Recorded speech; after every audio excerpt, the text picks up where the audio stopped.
that time I had already sort of drifted away from a group of friends by chance. I don't think they were getting involved in bad things, but just a little bit light substance taking, just very light stuff. But I had already drifted away from that at that time, so I didn't have problems with friends' reactions or how their lifestyle would all of a sudden clash with my lifestyle. I'd already kind of gotten out of that. And most of the friends I had outside school and in school have a Muslim background, so I didn't really have that issue. But what about after coming to Islam? What were your challenges?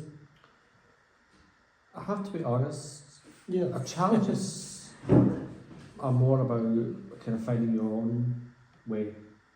In Islam? Yeah. Like there are so many paths you can go it's down. not all you come into Islam, but what did you come into? You have some people that become Muslim, but they actually go quite extreme. And you think, Muslims do research a lot, converts do research a lot, they know better, but sometimes a convert to Islam is only as good as the information that they've been given from their friends or their community. So if the information is a bit, conservative, then they'll actually also be conservative. I think once I'm Muslim again, okay, this is going back again, but before I became Muslim, the first convert I met was a friend of mine, a school friend of mine, and we met this guy.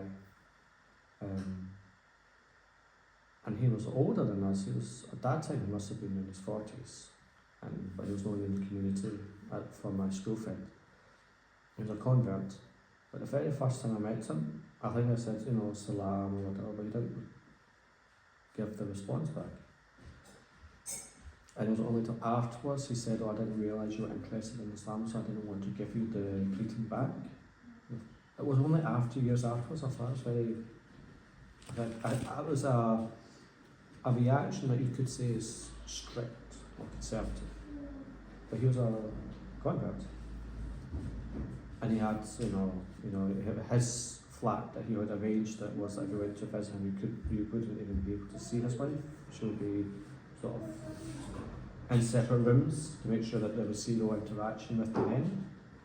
Again, that's quite, I don't want to use the word conservative, but I think the audience know what I'm kind of hinting at. It's like quite a strict sort of version of Islam. So, for him, whatever he had been told, or maybe it was his personality, that's what he fell into. So for me, coming into Islam, I think it was kind of getting your head around, well, okay, there's this basic gist of Islam that everyone has an idea about Allah and the Prophet and the Quran, but